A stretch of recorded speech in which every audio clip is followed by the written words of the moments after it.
Hey friends, it's Miss Kelsey again, back with another story time. Today we are reading about Groundhogs Day. Today is Groundhogs Day, February 2nd, and this is a real groundhog behind me here on this green screen. Look how he's just standing up so straight. And if a groundhog comes out of his little burrow today and sees his shadow, that means that there are 6 more weeks of winter. Oh no, more winter. Do we like winter? Sometimes. And then what we're gonna make is, now this is gonna look weird because of the green screen behind me, but this is a little tuft of grass here that we've made, and we've got a little hedgehog who's peeking out and seeing if he can see a shadow. Does he see it? Ah! Oh, and he runs back in. All right, so we're gonna make this together afterwards. Also, guys, my nails are green today. Look how crazy that looks. Oh, we are just all kinds of green. But if you are ready to get started, we will get started with our first book, Wake Up, Groundhog. Wake up, Groundhog. It was Groundhog Day in Hamlet Woods, but lazy Gregory Groundhog did not want to get up. His burrow was so warm and cozy, he thought to himself, I will rest here just a little while longer, then I'll get up. Soon, Gregory Groundhog was sound asleep again. Oh look, it's February 2nd. That's today. Knock, knock, knock. A loud noise suddenly filled Gregory's quiet burrow. Gregory Groundhog, called Sally Skunk, are you up yet? Sally waited a moment for a reply. I was wondering, she continued, if you could tell me if spring will be here soon? I'm sure I don't know, Sally, Gregory replied, yawning. I'm very tired. Please go away and let me sleep a bit more. I'll get up soon. All right, Sally said. Thank you very much. Sally Skunk was always quite polite.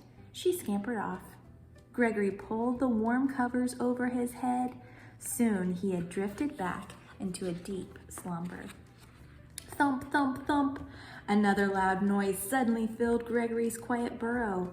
Gregory Groundhog, called Philip Frog, are you ready to come out yet? I'm very eager to learn if spring will be coming soon.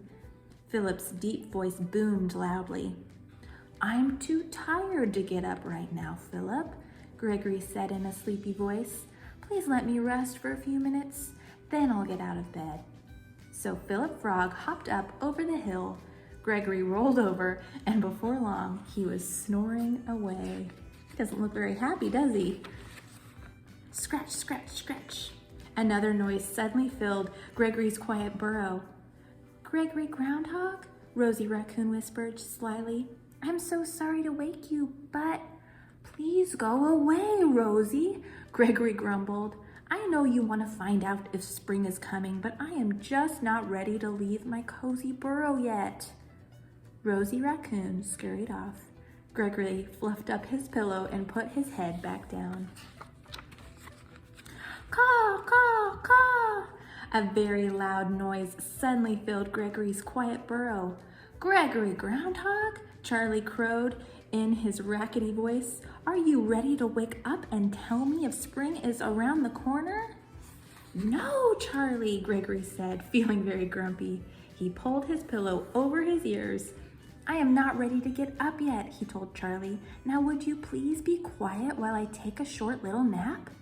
Well, Charlie Crow said, giving another hoarse, rather rude caw, and with a loud flap of his wings, he flew off to the top of the hill. Honk, honk, honk. A very, very loud noise suddenly filled Gregory's quiet burrow. Gregory Groundhog, Silly Goose called. He pulled open the door and popped his head into Gregory's burrow. Oh dear, he said, I hope you're not still sleeping. By now, Gregory was very grumpy.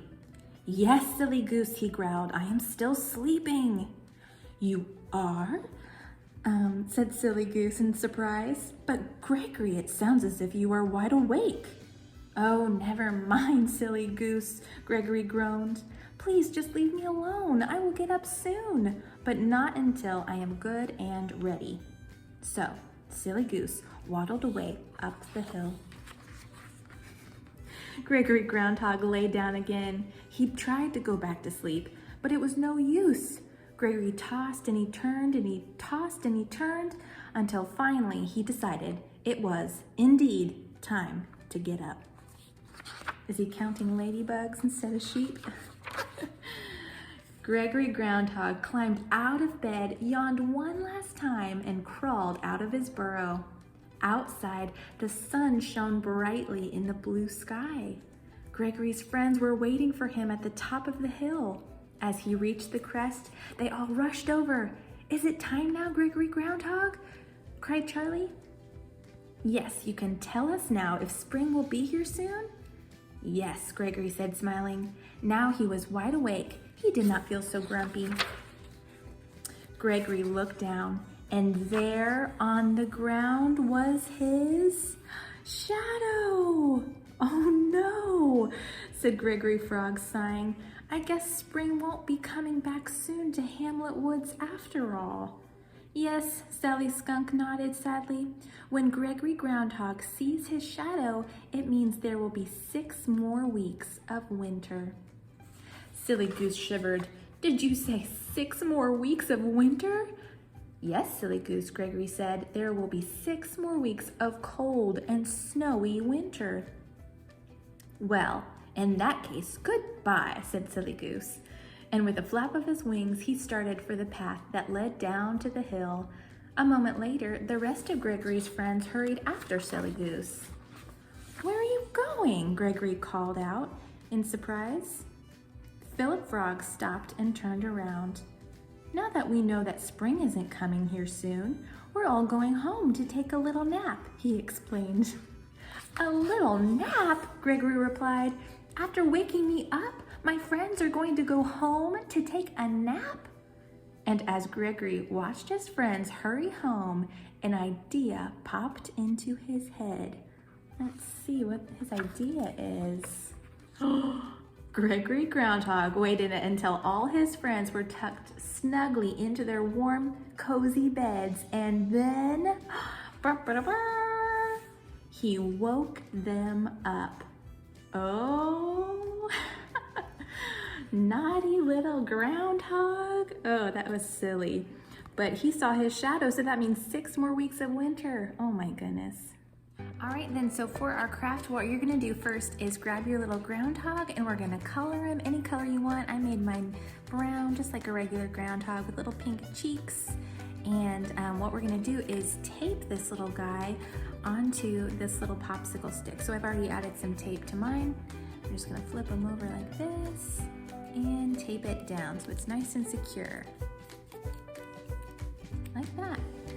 And then what we're gonna do is put some of our grass all the way around our cup here. So we're gonna need some more tape. And let's see, I think we're gonna do it like this. We're just gonna cover the whole thing so it looks like a little tuft of grass. Some more tape. Almost looks like a little hill or something full of grass. Look at that. And then what we're gonna do is we're gonna put our little groundhog in through here, and he's gonna come out one morning and go, whoop, look around, look around, look around. Says, do I see my shadow today? I don't know, do we see a shadow? I don't see one. Yay, that means spring comes early. Oh, I hope that's the case. All right, go back into your little hole, groundhog. Whoop. Hello? Oh.